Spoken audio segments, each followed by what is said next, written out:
My family has this unspoken rule about Christmas. You show up somewhere, even if it's just to eat and leave.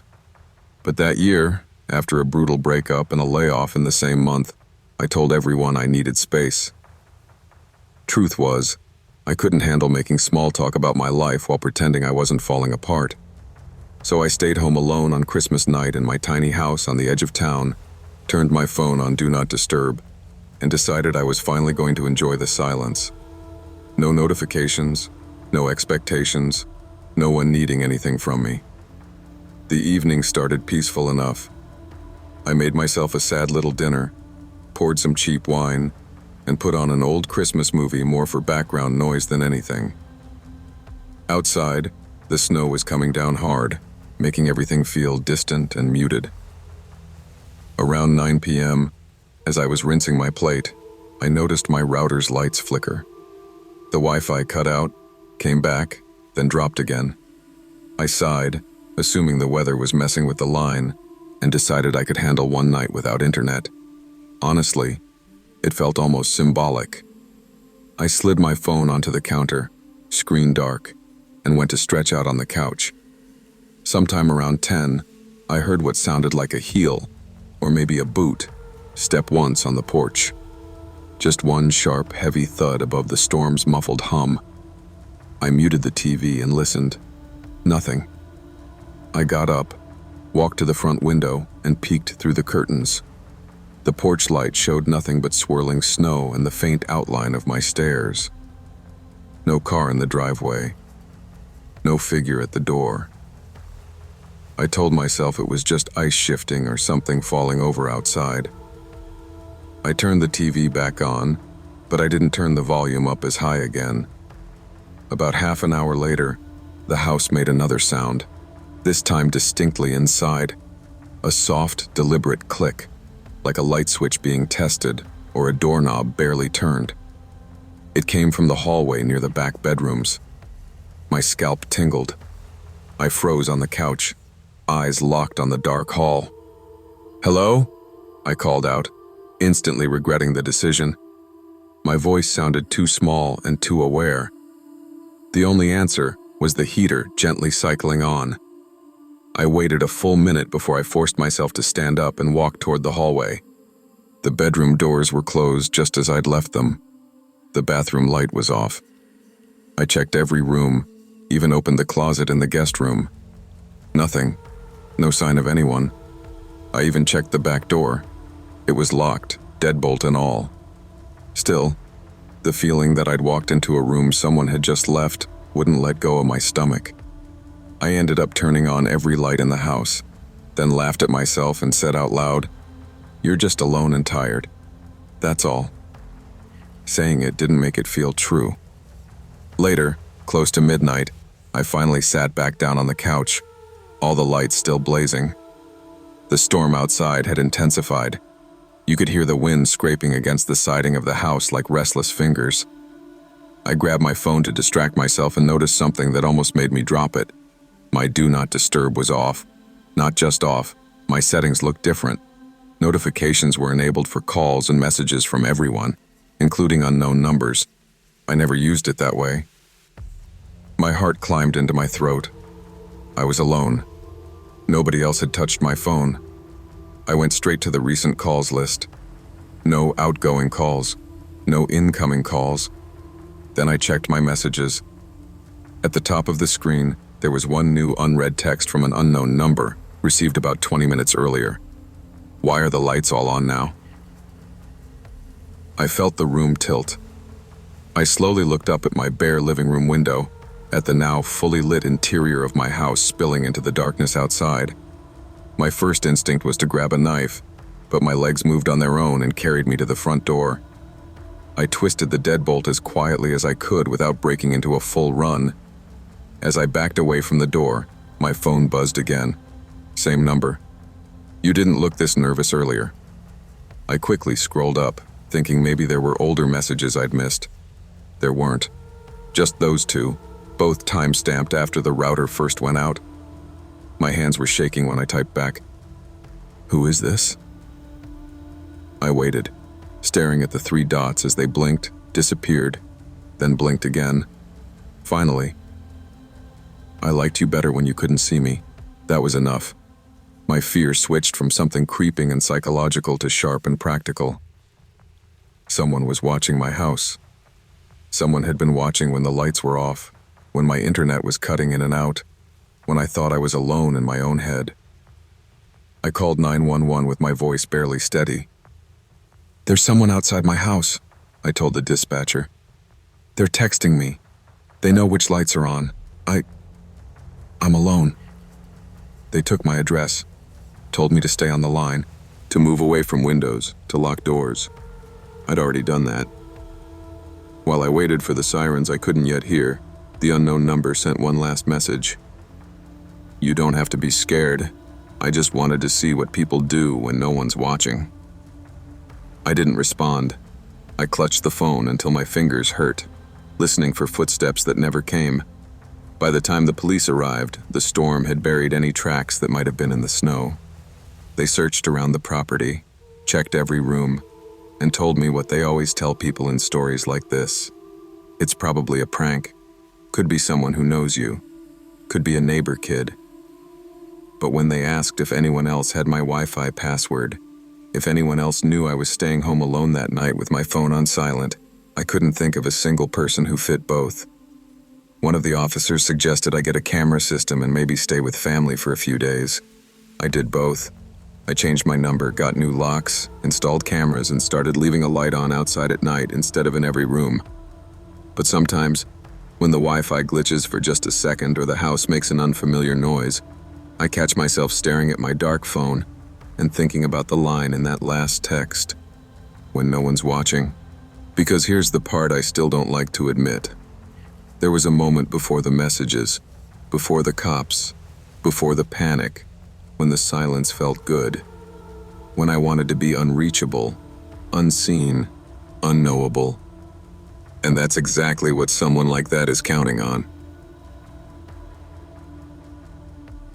I've never liked Christmas, not really. When my parents divorced, Christmas turned into this custody negotiation every year, a performance of "we're all fine" that fooled nobody. As an adult, I solved it by opting out. I'd tell my mom I had to work late, tell my dad I wasn't feeling well, and spend Christmas night alone in my apartment pretending the date didn't matter. But 3 years ago, on a whim, and because I was tired of staring at the same walls, I decided to take a late walk through the park near my place instead of rotting on the couch. It was about 10:30 p.m., cold enough that my breath fogged in front of me. The park is usually packed with kids and joggers during the day, but that night it was empty except for a few distant houses with colored lights blinking like fading beacons. I told myself I was being productive, getting some exercise, starting one of those new habits people write about online. Mostly I just didn't want to be home with my thoughts. I walked the main path, hands in my pockets, headphones in but no music playing, pretending I wasn't listening for anything. Halfway around the loop, I heard it. A scream. Not playful, not the sound of someone joking around.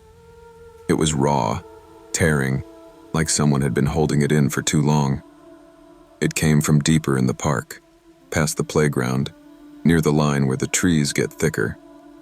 I stopped walking. The sound cut off almost as soon as it started. I pulled one earbud out, then the other. "Hello?" I called out, hating how my voice shook. No answer. Just the distant hum of cars from the main road and the faint rustle of wind through bare branches. My first reaction was to assume it was a trick of acoustics, some TV from a nearby house bouncing off the buildings. But there weren't any open windows. It was freezing. And that scream had been too close. Too real. I started walking again, telling myself I'd just go a bit further, see if there was anyone in obvious distress, then call 911 if I had to. As I approached the playground, metal and plastic coated in a light layer of frost, my heart felt like it was beating in my throat. I noticed something off the path. A dark shape slumped against one of the trees just beyond the swing set. It looked like a trash bag at first, but it was sitting too neatly, like it had arranged itself. "Hey," I called out. "You okay?" No answer. I stepped off the asphalt path into the frozen grass, my sneakers crunching, eyes locked on the shape. The closer I got, the more it resolved into a person. And suddenly, I wished more than anything that it wasn't. It was a man, maybe mid-30s, in a thin gray hoodie and jeans, no coat, no gloves. His head was tilted back against the tree, face turned slightly towards me, eyes open but unfocused. There were no visible injuries, no blood, just this weird stillness, like he'd been emptied of something essential. I stopped a few feet away. "Sir?" I tried again. "Do you need help?" That's when his eyes snapped to mine with such sudden clarity that I flinched. "Do you hear it too?" he whispered. His voice sounded like it had been unused for days, dry, cracking, but there was a sharpness underneath. I glanced around, suddenly hyper-aware of the empty park. "Hear what?" I asked, trying not to sound as scared as I felt. He frowned, almost disappointed. "Of course you don't. You're not here for that. You're here because you're running away from a different noise." His eyes scanned my face like he knew exactly what that meant. "The kind inside your head." I swallowed. "Do you want me to call someone? An ambulance? The police?" He laughed then, softly, like I'd told him a sweet but clueless joke. "They don't come out here for screams anymore," he said. "Nobody believes them. They think it's just fireworks or drunks. No one wants to admit they hear somebody breaking." He tapped his temple with 2 fingers, slowly. "Inside." Unease crawled up my spine. It wasn't just what he said. It was how matter-of-fact it sounded, like he was reciting a fixed truth. "Look," I said carefully. "It's Christmas. You're going to freeze out here. I can call a shelter, or—" He cut me off. "Why are you out here?" he asked. "You're not dressed for a walk. You didn't bring gloves. You keep looking behind you like you left something on." He tilted his head slightly. "You're hiding." Something in me bristled. "I'm just taking a walk," I lied, clearing my head. "From who?" he asked. "Your family? Your job? Yourself?" His gaze was steady in a way that felt invasive. "You know what the worst sound in the world is?" he continued, not waiting for my answer. "It's not screaming. Screaming means someone still wants help. The worst sound is when it all goes quiet and nobody calls your name." The urge to turn and walk away was almost overwhelming, but something in his words dug into me. I thought about the unanswered text from my mom, the ignored voicemail from my dad earlier that afternoon. "You're not alone," I heard myself saying. "If you're hearing things, there are people who can help you. But not if you stay out here. Not like this." He blinked slowly, like he was considering that. "You really think I'm hearing things?" he asked. "I don't know what you're hearing," I admitted. "But there are hotlines, clinics." I took my phone out of my pocket. "I can call someone for you right now." He stared at the phone in my hand, then met my eyes again. "You don't get it," he said quietly. "You're not the one who found me. I'm the one who let you find yourself." He nodded toward the houses beyond the park, where a few dim Christmas lights blinked. "You left a warm place to come walk in the dark alone, and you didn't even ask yourself why. You just didn't want to hear how quiet it really gets." Before I could respond, the scream came again. Louder this time, closer. But it wasn't coming from anywhere in the trees. It was coming from him. His mouth wasn't open. His body didn't move. Yet the sound poured out, this horrible, bottomless, agonized wail that clawed at the inside of my skull. I stumbled back, hands clamped over my ears, dropping my phone into the dead grass. It felt like that scream was inside my bones, vibrating everything that ever hurt. Then, just as abruptly, it stopped. I opened my eyes, gasping. The man was watching me with a calm, almost sympathetic expression. That's what it sounds like when you finally hear yourself, he said. You spend years drowning it out with work, with people, with noise. One night you turn everything off and walk into the dark. And there it is. You think it's coming from somewhere else, from someone else, but you're just listening to the echo. I wanted to say that wasn't me, that my life wasn't that bad, that I just didn't like Christmas. But the words felt empty, because there was a small, terrified part of me that recognized that sound, that had heard it in quieter, smaller versions in my own head for years. I didn't want to be like him, alone in the dark, screaming on the inside where no one could hear. I picked up my phone with shaking hands and backed away from him. I'm calling someone, I said, my voice hoarse. For you, for me. I don't care, but I'm not staying here. He nodded like I'd just passed some kind of test. Good, he said. Some people just sit down next to me and never get back up. He leaned his head back against the tree again, eyes drifting past me. Go home, he added. Answer your mother's texts. Tell your father you heard him. Let someone hear you before you sound like that.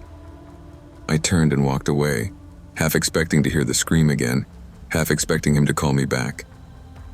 He didn't. I called the non-emergency police line once I reached the main road and told them there was a man in the park who might need help. They said they'd send someone when they could. I don't know if they ever found him. Maybe he really was just some unstable guy talking nonsense in the cold. Maybe the scream was something my brain did under stress. I never saw anything about it in the news. But that night, for the first time in years, I called my mom back. I let her talk. I told her I'd been lonely. I called my dad the next day and actually listened to him, instead of half resenting every word. And when the house got too quiet later that week, I didn't go for a walk. I called a therapist and made an appointment. I still think about that man sometimes. About the way he said nobody comes for screams anymore. About how long someone has to hurt before they finally get that loud. I used to think working in retail on Christmas Eve was the worst thing a person could endure. Endless lines, screaming kids, holiday music on loop until it claws at your sanity. Then I worked a Christmas night shift and realized the real horror starts after the doors lock and the music stops. A few years back, I was the closing manager at a small discount shop that tried very hard to look like one of those big box everything stores, but with half the staff and none of the security. Our Christmas sale had run late into the evening, and management decided to keep us open until midnight to catch last-minute shoppers. The holiday rush eventually died out, and by the time the last customer left, it was just me and an older cashier named Linda. The plan was simple: close at midnight, finish restocking, clean up the disaster the day had left, and lock up by 2 a.m. It was snowing hard enough that the parking lot looked like a blank page under the streetlights. By 12:20 a.m., we'd flipped the sign to closed, but as any retail worker knows, that doesn't stop people from trying the door. A few folks rattled it and peered in, saw us sweeping, and gave up. I was back near the toy aisle, reorganizing the carnage, when the chime over the front door went off. I frowned. The door was supposed to be locked. I called out, "Hey, we're closed for the night, sorry," expecting some apologetic last-minute shopper. Instead, a man's voice answered, "Sorry, I just need to use the restroom real quick, I'll be fast." I stepped into the main aisle and saw him at the front. Mid-30s maybe, dark beard, short hair, thick winter jacket zipped up to his chin. He held his hands out like he was surrendering. "Please," he said. "I've been driving all day, everything else is closed." I should have said no. Policy said no. But Linda gave me that look. The "it's Christmas, don't be an ass" look. I sighed. "Okay, bathroom's at the back, left of the stockroom door. But we're closing, so you gotta be quick." He grinned, too wide for the situation. "You're a lifesaver," he said, and walked straight toward the back. As he passed me, I got a faint whiff of something metallic and sour underneath his cologne, but I told myself I was imagining it. He disappeared into the single-occupancy restroom, The door shut. The lock clicked. I checked my watch. 12:27 a.m. I went back to stocking shelves, but found myself glancing down the main aisle every few minutes. At first, I didn't think anything of it.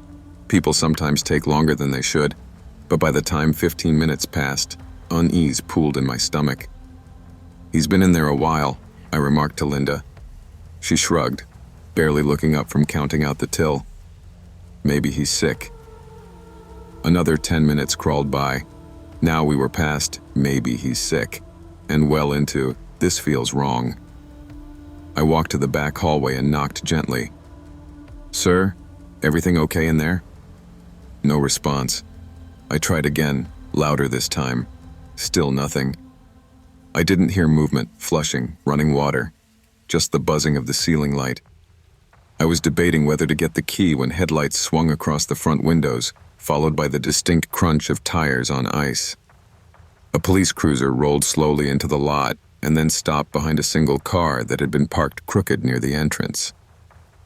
Our lot was mostly empty by then. That car had blended into the mess of shoppers when I last looked, but now it was the only one left besides my own. The officer stepped out, shone his flashlight on the suspect car's plates, then walked to our locked front door and rapped on it. I hurried up, heart thudding. "Sorry, we're closed, but—" I began, and he cut me off with, "Ma'am, is the owner of that silver sedan inside right now?" I blinked. "I think so. He came in to use the restroom like half an hour ago." The officer's jaw tightened.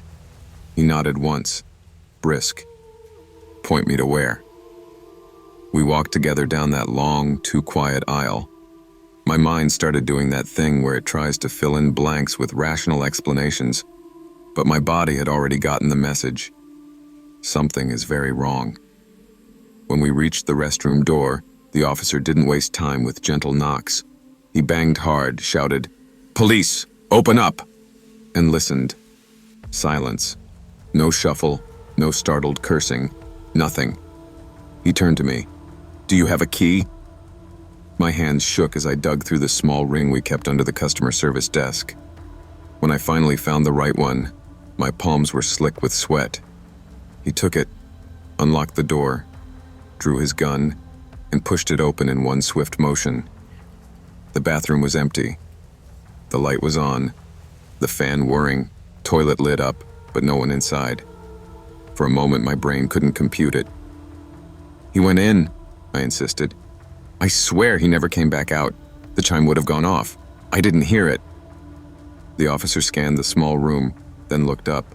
He flicked his flashlight toward the ceiling, a drop ceiling with flimsy white panels. One of them was slightly askew, not enough that I'd noticed, but enough that someone trained to look would. "He went up," he said, more to himself than to me. He called something into his radio that I couldn't catch, then backed out and motioned for us to step away from the hallway. "Lock the front doors. Stay here. Don't go wandering around the store, okay?" Backup arrived faster than I thought possible. Within 10 minutes, 2 more cruisers pulled up, and officers entered quietly. They split up. 2 headed to the back, 1 stayed near us in the front. We heard muffled thumps overhead as they moved along the grid of ceiling tiles, voices low and calm. Every sound made me flinch. I couldn't stop thinking about how many times I'd walked under that ceiling alone when closing, trusting that the lock on the door was enough to keep the outside world out. Eventually, there was a sharp crash and a shout from the back, followed by, "Got him!" I would later find out they'd found him curled up above the restroom, wedged between beams, trying to stay perfectly still. He had a knife on him, and something far worse in the trunk of his car: duct tape, rope, zip ties, and a stained jacket that didn't look like it belonged to him. The officer on scene told me enough to make my stomach turn, but not enough to be cathartic. The man had been on the run for hours before he walked into our store. Earlier that night, he'd attacked a woman closing up a different shop across town. She survived, barely, and their security camera had caught part of his face and the first few digits of his license plate. They'd been combing parking lots near open businesses when they spotted his car in ours. The part that sits with me that rots in the back of my brain is this. I had unlocked the door and let him in. I had pointed to the back hallway and said, "Bathroom's right there." I had given him a place to hide when he realized he was being hunted. I replay that Christmas night a lot. Not because I think I could have tackled him or saved the day, but because it showed me how thin the barrier is between just another late customer and someone whose name you'll hear on the news. We like to think monsters have a look, wild eyes, obvious danger. Most of the time, they just look like regular people grateful for a restroom on a snowy night.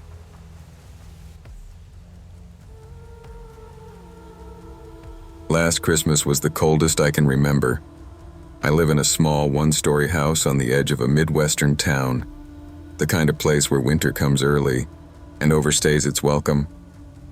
I just started a new hybrid job, partly at the office, partly from home, and Christmas week lined up with a streak of brutal snowstorms. My manager was understanding. "Work from home all week," she emailed.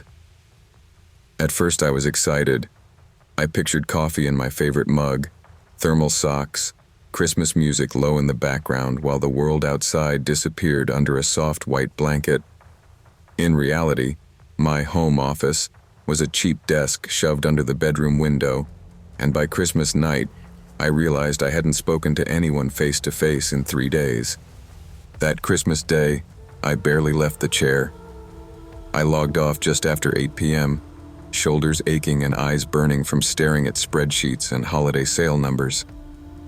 Outside, snow was falling in dense, wind-swept sheets, the wind shaking the single-pane glass behind my monitor. I heated up a frozen dinner, washed the one pan I'd used, and decided to drag the trash bins to the curb so I wouldn't forget on pickup day. The cold hit me like a physical slap when I stepped outside. The world was so quiet it felt like I'd gone deaf. No cars, no voices, just the hiss of snow and the low moan of wind between houses. I hauled the bins to the curb, head down, and was turning back toward my front door when something to the left caught my eye. The snow along the side of my house didn't look right. Everywhere else the storm had laid down an even blanket of white, but there, it was broken, textured. I squinted through the blowing flakes and walked closer, boots crunching. It wasn't a random pattern. It was a line. Footprints. Clear, repeated impressions, like someone in regular shoes, not boots, had walked right alongside my house. My heart started pounding before my brain fully realized why. I followed the trail down the narrow side yard, the wind cutting through my jacket. The prints led straight past the living room window and then stopped in a messy cluster beneath the bedroom window, my bedroom window. Right behind where I'd been sitting all day, headphones on, lost in work and podcasts. In that spot, the snow was unevenly trampled, as if whoever it was had stood there for a while, shifting their weight, turning slightly, stepping closer, looking in through the tiny gaps between the blinds. My blinds had been closed, but if you pressed close enough, you could see through. Why would anyone be out here in this? I muttered to myself, like saying it out loud might make it logical. No one lived on the left side of my house. It was just a narrow gap to the neighbor's fence. There was no reason for anyone to walk that way unless they wanted to be right up against my windows. I stayed there too long, staring at those prints. I kept imagining the back of my own head, headphones on, totally unaware, while someone stood just inches away, separated by glass and cheap vinyl blinds. Eventually, the cold drove me back in. I stomped the snow off my boots, locked the front door, and checked the tiny latch on the bedroom window, pressing until it clicked.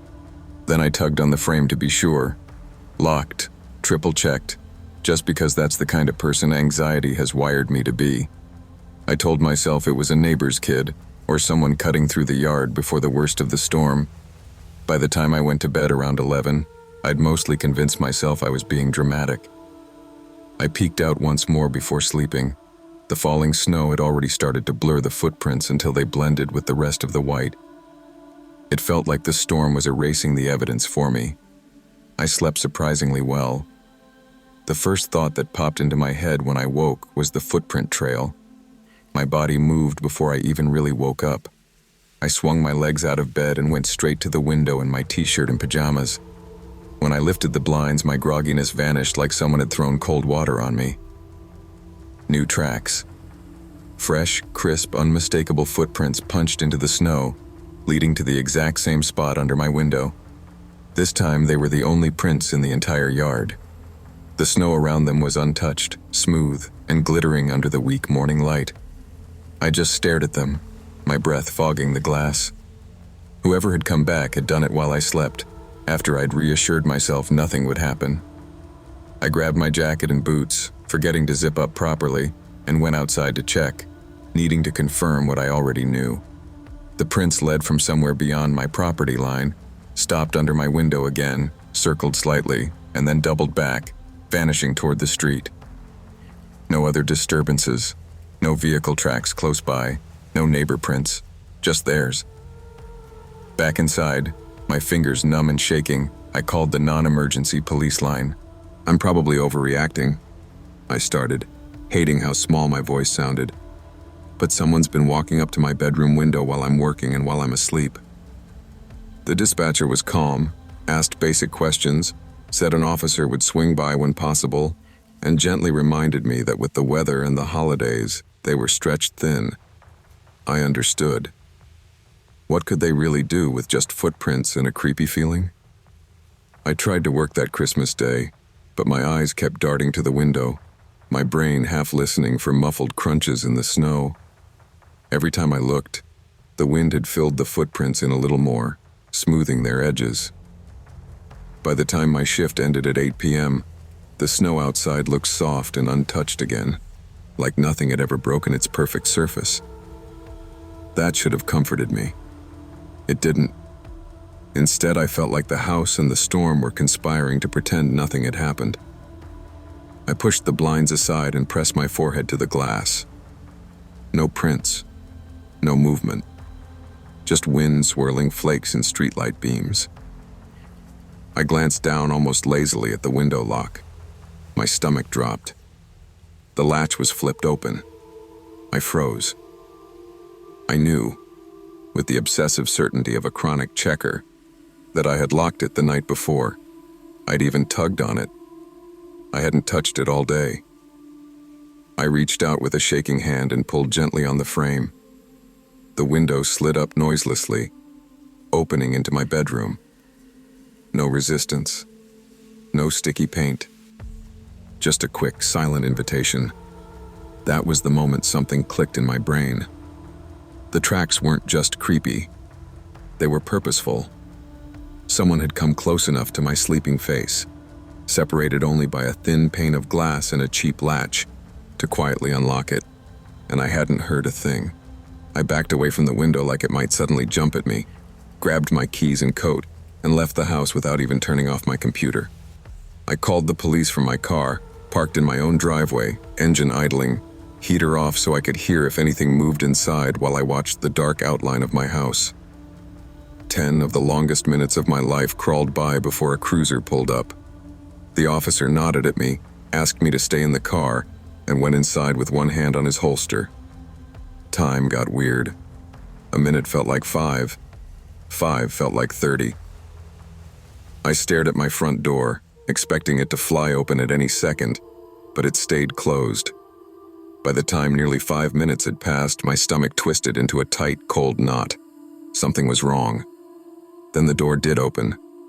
The officer stepped out, breathing hard, his face flushed with cold, and behind him, in handcuffs, was a man. Mid-40s, pale, stringy hair stuck to his forehead with sweat and blood. There was more blood on the officer's sleeve. The man looked wrong, not just dirty or unkempt. There was something hollow and calculated in his eyes, like he was disappointed the game was over so soon. He was hiding in a hallway closet, the officer said later, after backup arrived. Jumped me when I opened it. He's strong. You did the right thing calling.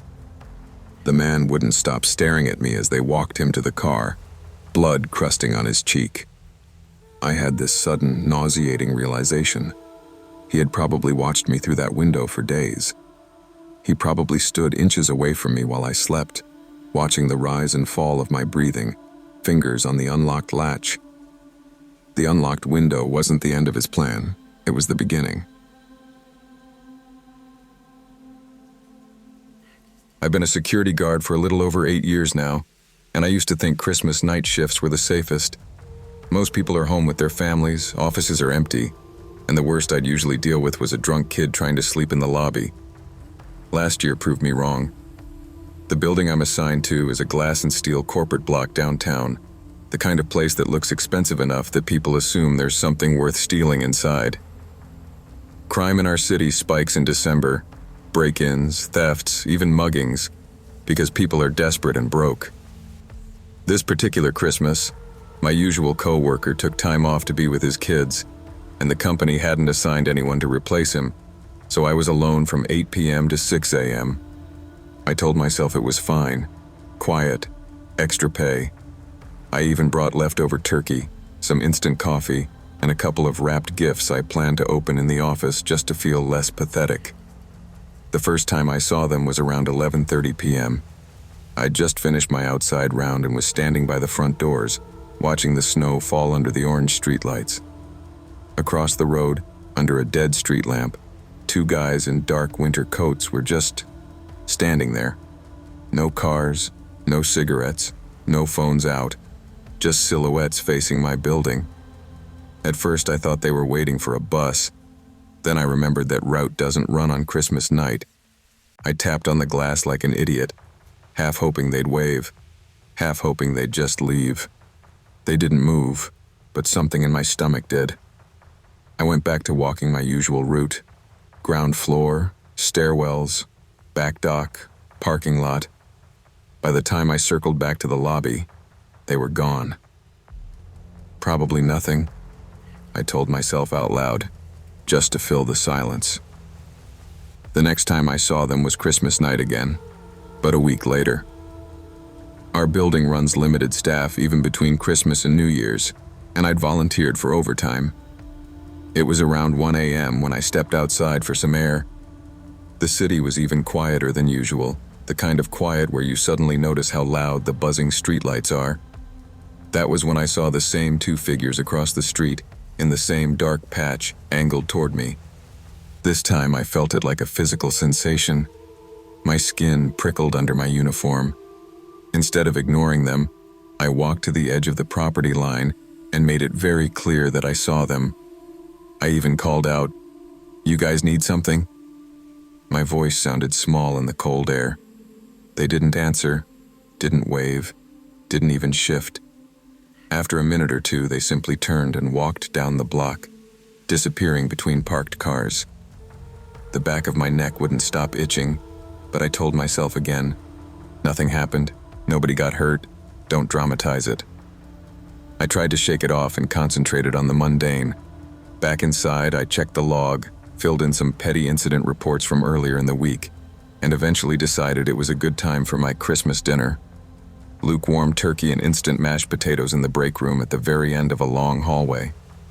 I sat under a dying fluorescent light with my plastic fork, scrolling through group chats full of photos of other people's families, laughing kids, ugly sweaters. I turned my phone face down after a while. That was when I heard it. A sharp, hollow clank from somewhere in the hallway, like metal hitting concrete, but muffled. It wasn't the building settling. I'd grown used to those sounds. This was closer, intentional. I froze, fork halfway to my mouth, just listening. The heater hummed. The vending machine rattled a little. Silence after that. Curiosity beat fear by a very thin margin. I stood up, wiping my hands on my pants, and walked to the doorway. "Hello?" I called. Because that's what you're supposed to do, I guess. No response. I leaned out into the hallway.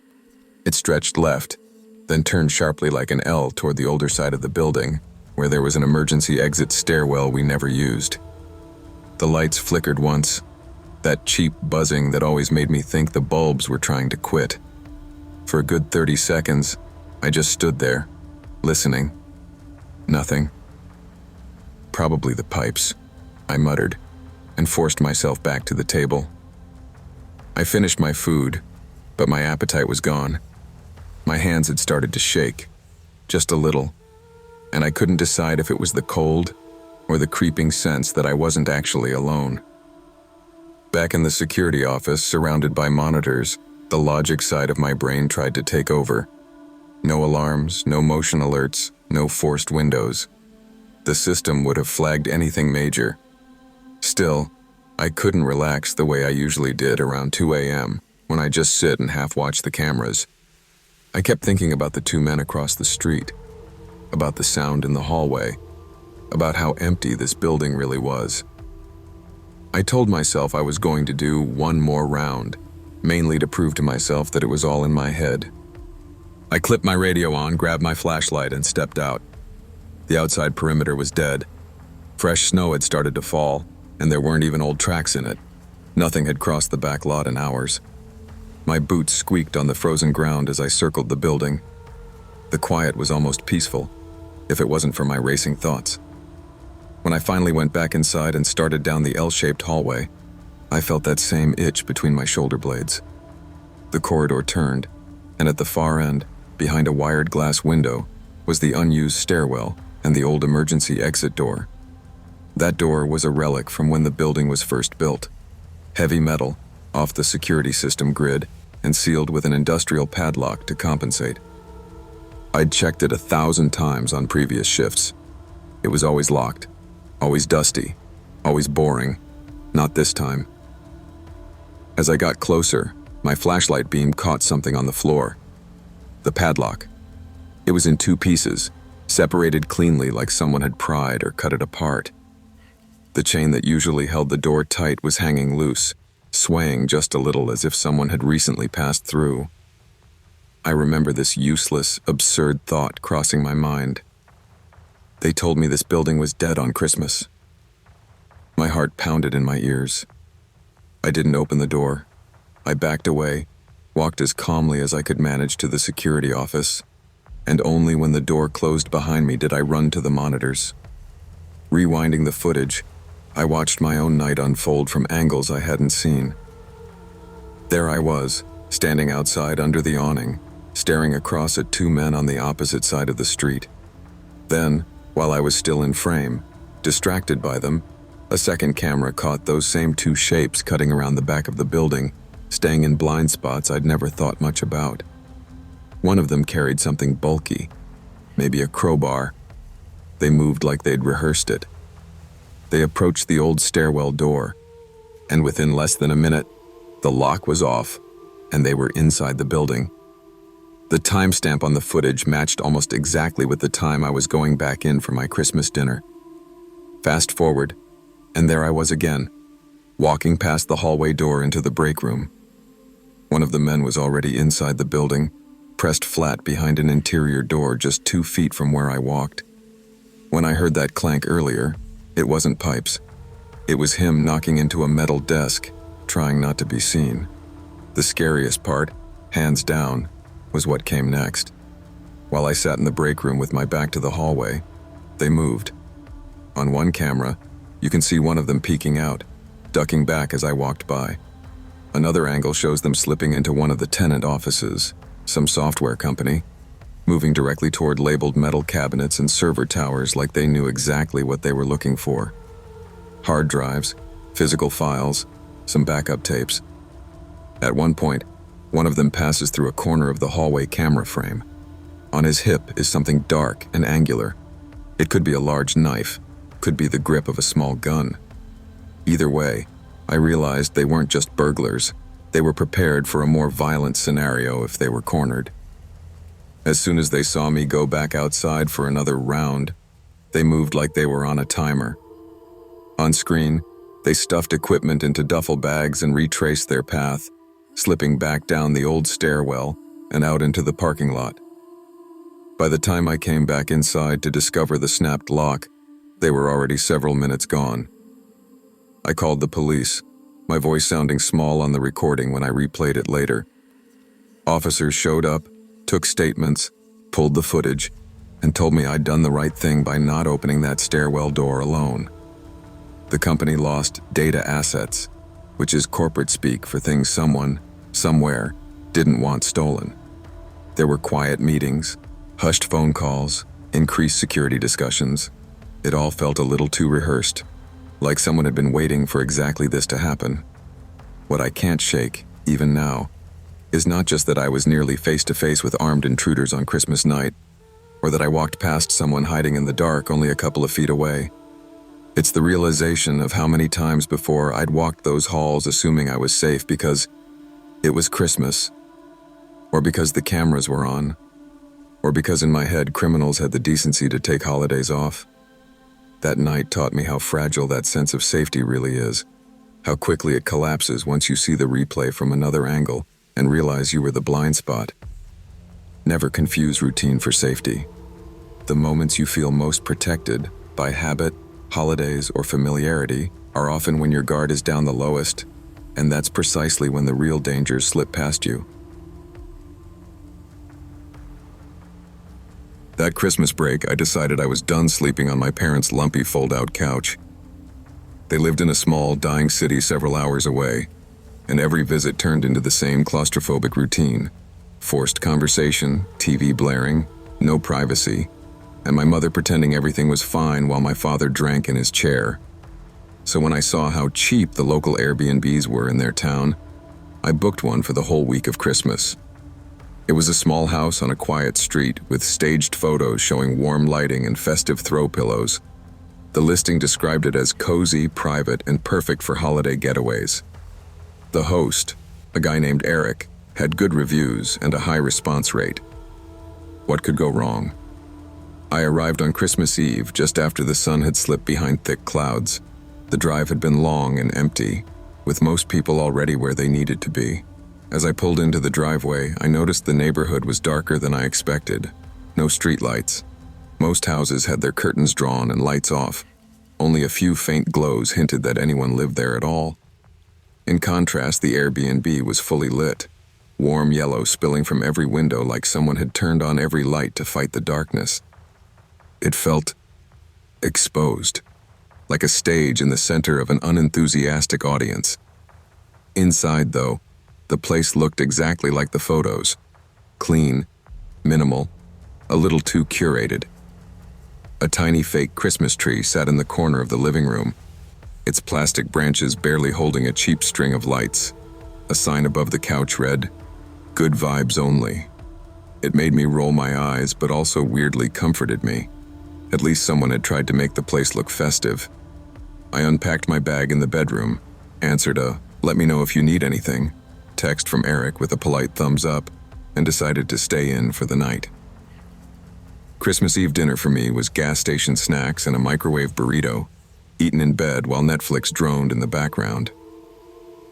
Around 9 or 10 p.m., just as I was settling into that strange half-sleep you get watching something you don't care about, I heard knocking. Not a timid little tap, 3 solid, evenly spaced knocks at the front door. I paused the TV and lay there for a second, listening, hoping it had been the house settling or something hitting the siding. Then it came again. Same pattern. Maybe the host? I thought, grabbing my phone. No missed calls or messages. No Airbnb notifications. I hesitated, then made my way down the hallway, bare feet whispering over the laminate floor. As I approached the door, the knocking continued in that same patient rhythm. Whoever it was either really wanted me to answer or was following some script. I looked through the peephole without thinking. A guy in his 30s stood there, wearing a black knit cap and a red flannel jacket that looked like it had seen too many winters. His face was ordinary in that instantly forgettable way, but his expression was off, a strange mix of confusion and expectation. I opened the door, just like an idiot in every horror story does. "Hey," I said, trying to sound casual but firm. He blinked rapidly when he saw me, as if he'd been rehearsing something and I wasn't the person he was expecting. "Oh," he muttered, his eyes darting past me into the house. Sorry." His voice was flat, but there was an undercurrent of agitation. "Can I help you?" I asked. He mouthed something I didn't catch, then shook his head, almost angrily, and walked away without another word. I watched him go down the short walkway and disappear into the dark street, where no car waited for him. "Wrong house, I guess," I said to myself, closing and locking the door, though the explanation felt thin. People who knock that confidently usually know where they're going. Christmas Day passed quietly. I spent most of it with my parents, enduring small talk, bad jokes, and my mother's sad attempts at normalcy, before retreating back to the Airbnb around 6 p.m. There was something oddly comforting in having my own space to go back to, even if the house felt theatrically empty. I made tea, changed into sweats, and curled up in the bedroom with the TV on low. Outside, the darkness seemed even heavier than the night before. The other houses remained almost entirely unlit, like the whole street had decided to sleep through Christmas. Around 9 p.m., the knocking started again. Same door, same pattern. 3 steady, unhurried knocks. This time dread rose faster than curiosity. I grabbed my phone and checked for messages. Nothing from Eric. I walked down the hall more slowly than the night before, my heartbeat amplifying each step. Before I got too close, I glanced through the peephole, half hoping no one would be there. But he was. Same man, same hat, same red flannel. He wasn't even shivering. He just stood there, staring at the door like it had personally offended him. I cracked the door open just enough to speak, the chain lock still on. "Can I help you?" I asked, voice firm now. His eyes widened when he saw me, that same look of surprise, but this time stronger, almost like disbelief. "Is everything okay?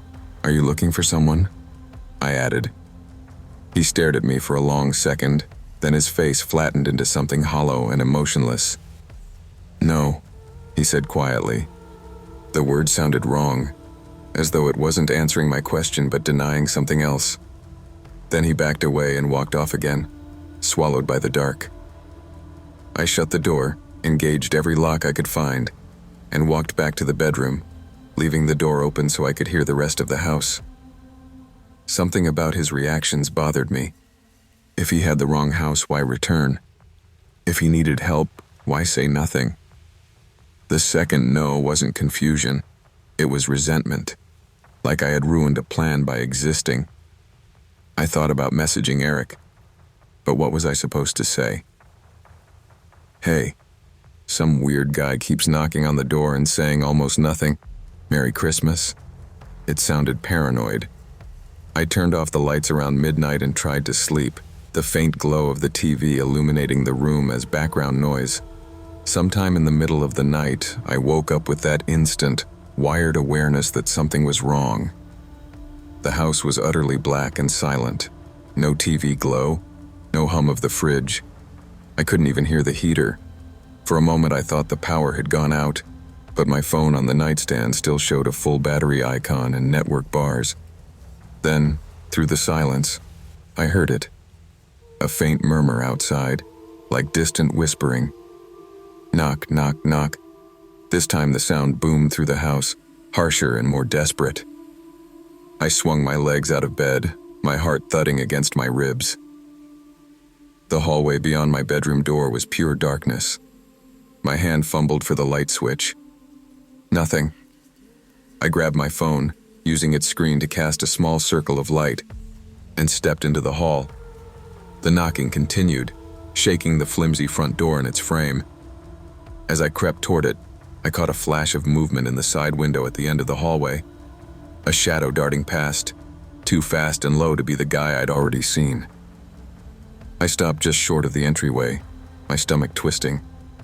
Instead of going straight to the door, I angled toward the small window beside it and peered around the edge of the curtain, careful not to make a silhouette. The man in the red flannel stood there, but further back from the door this time, just visible under the weak porch light. Behind him, half hidden in the darkness of the yard, was another figure. Taller, bulkier, face obscured. They weren't standing casually. They were poised, waiting. I turned to back away, muscles trembling, and that's when I saw him. A face in the back window, at the far end of the hallway. Not pressed up against the glass, but close enough that I could make out eyes, nose, and the suggestion of a hoodie pulled low. We locked eyes, He tilted his head, just a fraction, like he was examining me through a microscope. A sick, animal kind of panic surged through me. I dropped any pretense of stealth and ran, full speed, into the bedroom, slammed the door, dragged the dresser in front of it with shaking hands, and dialed 911. While I was talking to the operator, voice breaking, struggling to get words out, the house came alive with sound. Multiple sets of footsteps pounded across the porch and circled the exterior, boots thudding on wooden steps, crunching on dead leaves. Doorknobs rattled, windows shuddered in their frames as someone tested them, pushed against them, tried to pry them. I heard hushed voices, angry and impatient, too low to distinguish words. The operator kept saying, "Stay with me. Stay on the line. Officers are on their way." I pressed my back against the dresser and watched the sliver of light at the bottom of the door, terrified I'd see shadows blocking it. Those few minutes felt like an eternity. The men moved around the house systematically, like they'd done this before, checking every possible access point. There were at least 4 different sets of footsteps, maybe more. The front door banged once, twice, harder each time, as if they were testing whether the frame would give. One of them must have realized the bedroom was at the back, because I heard deliberate steps outside my window, then a sharp tap on the glass. Just one. A courtesy knock, almost. Like he wanted me to know he knew exactly where I was. Somewhere in the distance, a faint wail grew louder, the sound of sirens slicing through the quiet. The noises outside cut off abruptly. No more tapping, no more footsteps. Silence fell so suddenly that my ears rang. I stayed on the phone until flashing blue and red lights spilled through the cracks around the boarded-up blinds, and I heard an officer's voice shouting, "Police, if anyone's inside, announce yourself." Later, after the officers swept the house and the yard, they told me something that still makes my skin crawl. "You're not the first person to call from this address," one of them said, looking uncomfortable. "A few months back, there was a situation here. Different guests, some kind of dispute. Nothing we can get into, but yeah, this place has a history." When the police contacted Eric, the host, he showed up at the house looking more annoyed than worried. His first question to me wasn't, "Are you okay?" It was, "Did they break anything I'll have to replace?"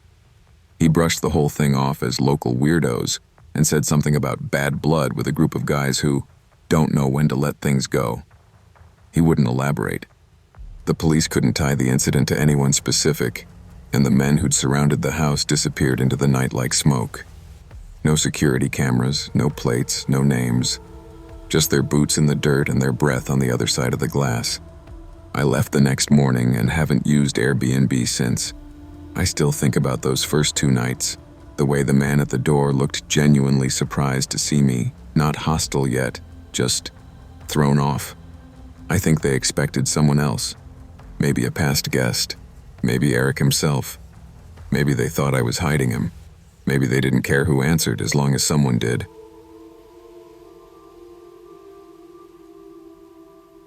Working the front desk in the ER on Christmas night is its own kind of loneliness. The lobby is decorated with paper snowflakes and a plastic tree that's missing half its lights.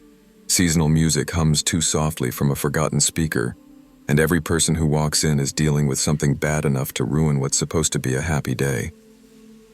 I volunteered for the shift because I don't really have a family to celebrate with, and the extra holiday pay felt like a decent consolation prize.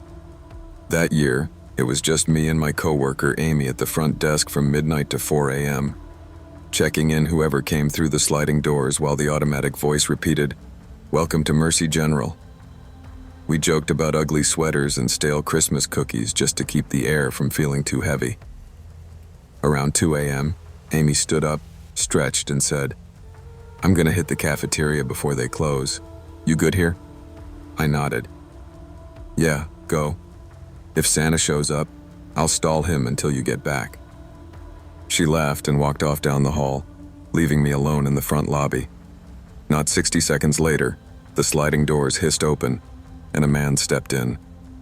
He was in his late 20s or early 30s, wearing a black zip-up hoodie, black jeans, and no gloves despite the freezing air.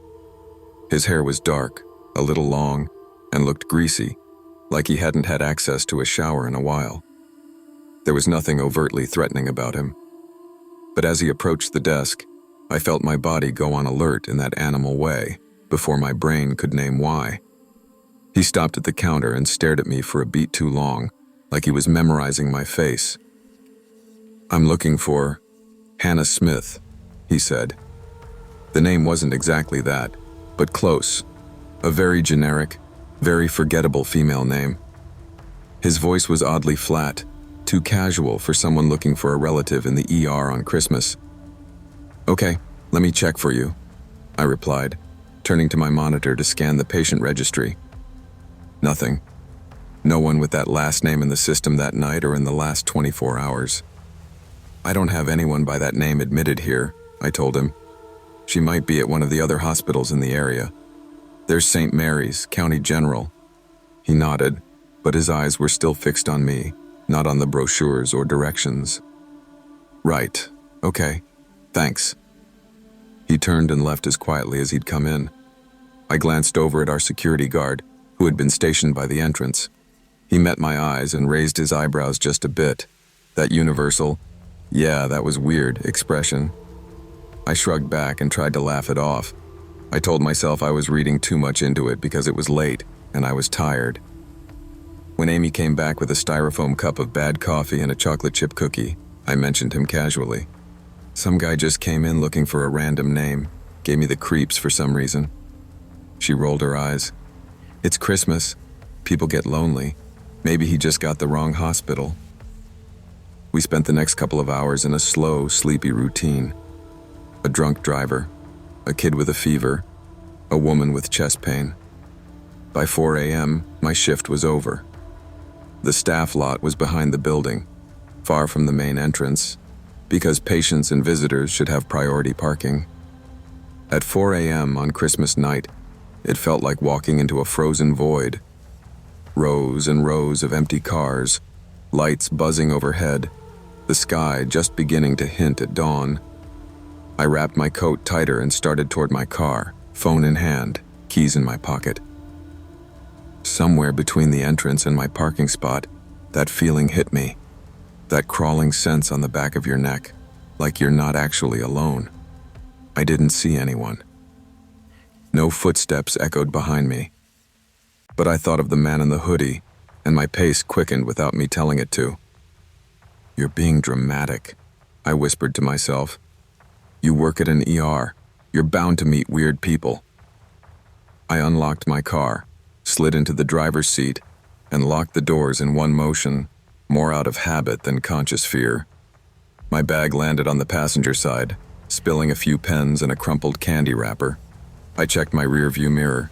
Empty back seat, just dark fabric and a forgotten water bottle. For some reason, that eased me more than anything else. The drive home took about 20 minutes down long, mostly empty streets, Christmas lights still blinking in front yards and in apartment windows, like the holiday was stubbornly hanging on. The strange part was the constant sense that there was a car behind me. That feeling you get when someone tailgates you. But every time I checked my mirror, there was nothing but open road. No headlights, no other drivers, just me and my imagination. I pulled into my driveway at exactly 4:23 a.m., according to the dashboard clock. The neighborhood was dark and quiet, most houses lit only by the soft glow of Christmas trees through curtains. I parked in the driveway instead of the garage because I was too tired to bother with the extra steps.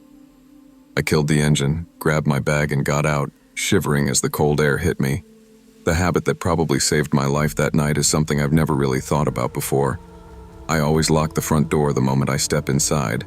I can't relax otherwise. So as soon as I crossed the threshold, my hand went to the deadbolt almost automatically. Click. Locked.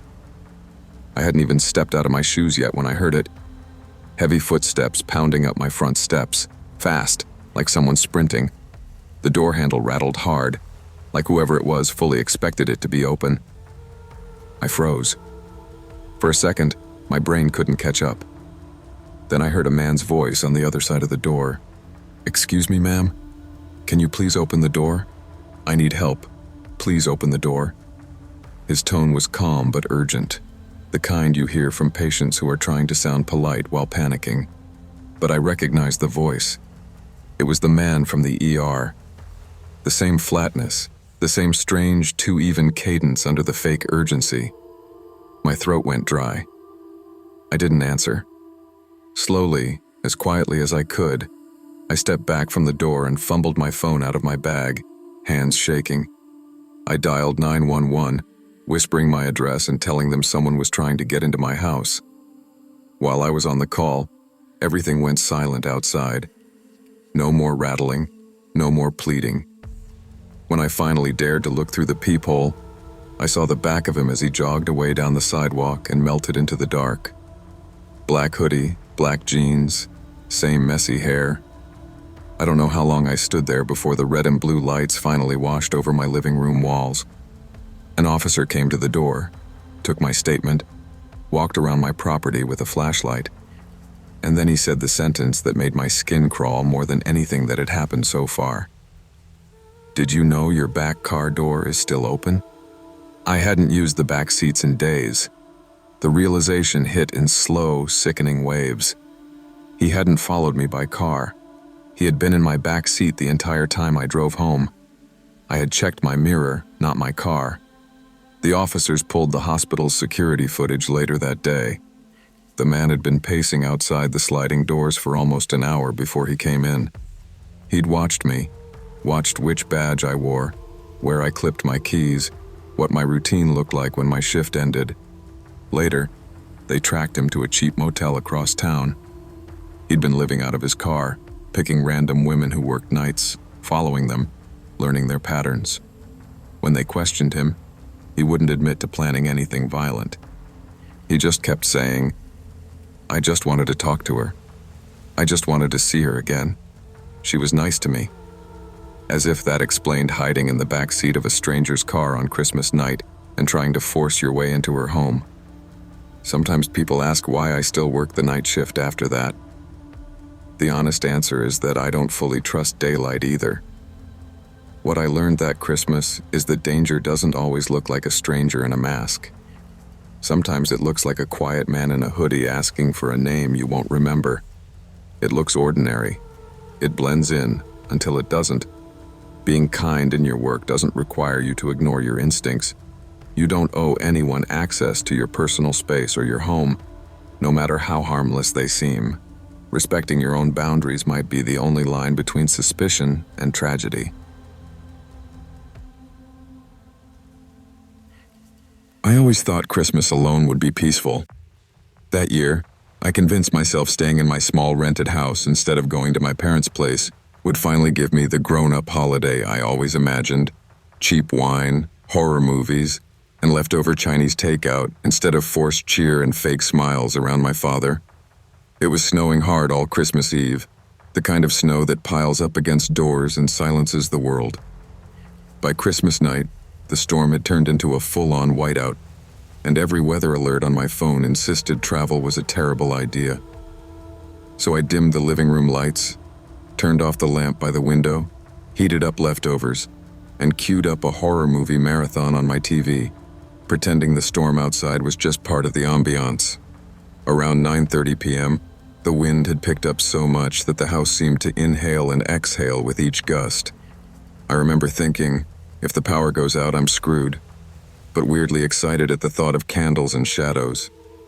Halfway through my second movie, my eyes started doing that unfocused thing where you're looking at the screen but not really seeing it, just letting sounds wash over you. Out of nowhere, in the corner of my eye, something moved against the far wall of the hallway. A shadow. It darted across like someone had walked past the open bedroom door. I straightened up instantly and paused the movie. The house went dead quiet except for the storm and the faint hum of the fridge. "Hello?" I called out. My own voice sounded wrong, too loud and too small at the same time. I got up, forcing myself to walk toward the hallway. My living room bleeds into the hall where the bathroom and my bedroom sit at the end, so there aren't many hiding places. I flicked on the hallway light and scanned the floor and doorways. Nothing. The bedroom door was half closed, just like I'd left it. The bathroom door was wide open, dark inside. I told myself it had to be a car passing, lights bending weirdly through blowing snow, except there hadn't been a single car since the storm really started. I shook it off and went to the kitchen to top off my glass of wine. I remember saying out loud, trying to sound casual, "You're just jumpy, man. Christmas paranoia." When I came back and sank into the couch, I unpaused the movie just to have something talking at me. But I was listening more to the house now. The wind, the occasional crack of settling wood, the old heater's whine. Then, as the movie hit some tense scene, I saw another shadow. This time it moved across the wall behind the TV, just above it, like something or someone just leaned out from the hallway to peek at me, then pulled back the instant I looked. I whipped my head toward the opening. No one, but my heart was racing in this sickening, hollow way that felt like I'd swallowed ice. "If someone's here, this isn't funny," I said, voice already shaking. No answer. Just the storm flinging snow at the windows. Something about the silence pressed on my chest. I turned all the living room lights on, then walked slowly through the entire house.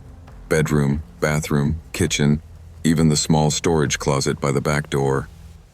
I opened cabinets, pulled the shower curtain aside, checked every corner I could think of, knowing logically that there wasn't really anywhere for a full-grown person to hide.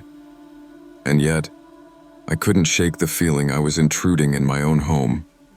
Like someone had been here long enough to consider this place theirs, not mine. After that, sitting back down felt impossible. So I decided to call it a night. Maybe a hot shower and my weighted blanket would reset my brain. Upstairs in the tiny bathroom, I let the water run hot and stepped in, trying to focus on the sound of it hitting the tub instead of the wind battering the house. I closed my eyes, pressing my head against the tile, breathing in the steam. That was when a sound tore through the house. A single thunderous slam that felt like it hit the bones of the building, and mine. The floor vibrated under my wet feet. I froze, water still hitting my shoulders. For a moment I told myself it was just the wind throwing something against the siding. But deep down, I knew this sound came from inside. Heavy, angry. I shut off the water, hands shaking, and grabbed the towel, barely drying off before throwing clothes on over damp skin. The second I turned off the bathroom fan, the silence hit me like pressure. No creaks, no heater, not even car noise from the distance. Just the storm outside and my own breathing. I opened the bathroom door slowly and peered down the stairs. Every instinct screamed at me to stay put and lock the door, but curiosity and fear are twisted siblings. I descended step by step, bare feet cold against the wood, ears straining for any shuffle or breath that didn't belong to me. The living room looked normal at first glance. TV on pause, couch, coffee table, empty takeout box, my wine glass still on the side table, nothing overturned. Then I walked into the kitchen and saw the back door. The top hinge clung loosely to the frame, screws bent and half out, while the bottom part of the door sagged inward. The other two hinges lay on the floor, ripped out, surrounded by splinters of fractured wood. The door was hanging crookedly open, letting in snow and frigid air. If something had blown it open from the outside, the frame would have failed outward, but the wood was shattered on the inside edge. Whoever had done that had been inside, leaving. My throat went dry. My hands moved faster than my head. I bolted for the stairs, nearly slipping, and locked myself in the upstairs bathroom with my phone. When I called 911, my voice didn't even sound like mine. I told them someone had broken into my house and destroyed my back door.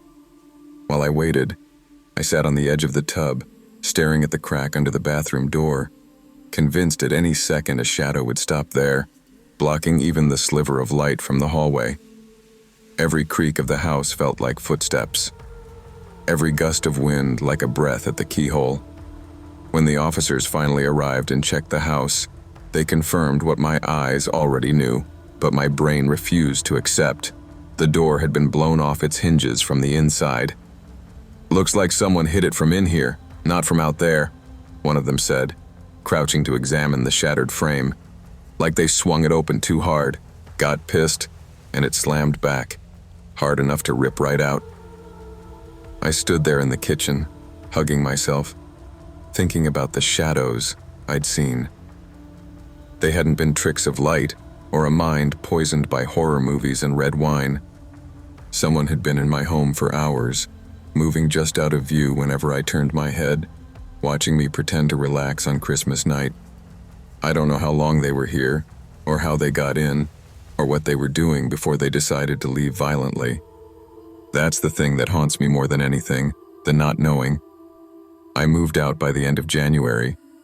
I still hear that slam in my sleep sometimes, the sound of someone leaving my house like they were offended by my presence in it. Listen to your instincts.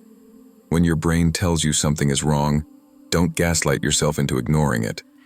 Locks, lights, and calls for help can feel paranoid, until the one night real danger is standing in your hallway, watching you trust your fear less than you trust your own denial.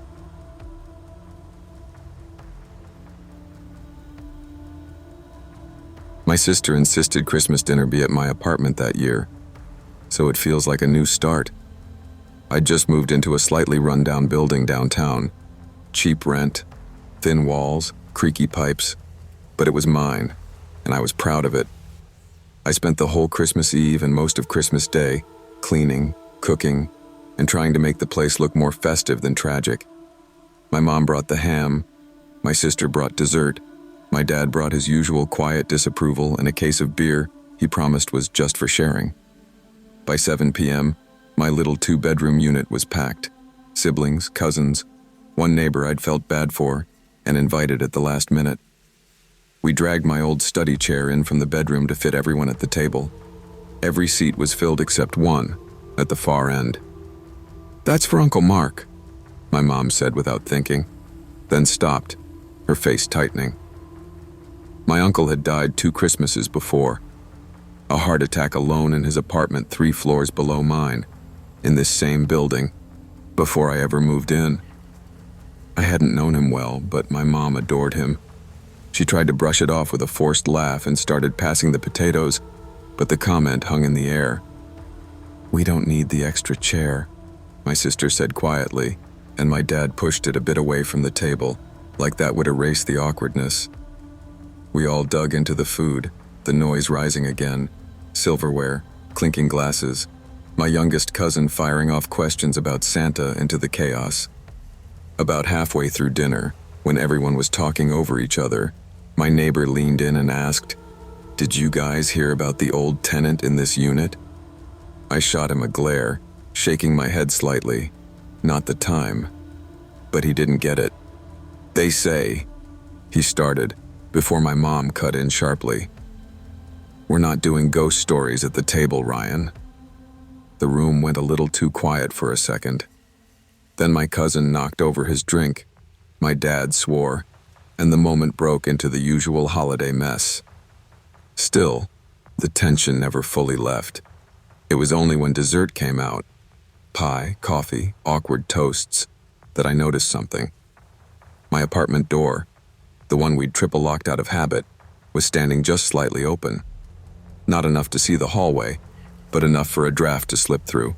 I knew I'd locked it. I'd checked it 3 times earlier while pacing between the kitchen and living room. "Did someone go out for a smoke?" I asked. Everyone shook their heads. My dad went over, checked the locks, shut it firmly, muttering something about these old doors never closing right. He brushed it off, but after that, people stayed a little closer to the table, as if the hallway itself was uninvited. As coffee was poured, my mom set out one more mug than we needed and placed it in front of the empty chair at the far end. She froze for a heartbeat, hands still on the mug, then quietly slid it back into the cabinet and laughed it off. "Guess I can't count tonight." But from that point on, everyone avoided looking directly at that chair. My youngest cousin, usually loud and fearless, kept glancing at it, then at me. Finally, in a small voice she whispered, "Who's breathing?" I frowned. "What do you mean?" She tilted her head, listening. I hear breathing, over there. She pointed straight at the empty chair. The radiator hissed, pipes groaned. Someone cleared their throat. We all told ourselves that was it.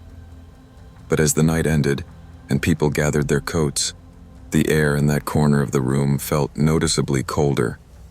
My mom hugged me a little too tight at the door and said, "He would have liked this, you know, you having everyone together." After everyone left and the apartment went silent, I walked back to the table to start cleaning. One fork lay on the table in front of the empty chair, smeared with gravy. I hadn't put it there. And under the chair, on the worn hardwood, was a faint, wet impression, like the outline of a shoe print, melting snow that shouldn't have been there. We like to think we control who is invited into our homes and into our lives, especially during family gatherings and holidays. But the past, and the people bound to it, don't always respect closed doors or forgotten stories. Honor what you've lost, but don't pretend it isn't still there in the room with you, shaping your choices, your fears, and sometimes even your guest list.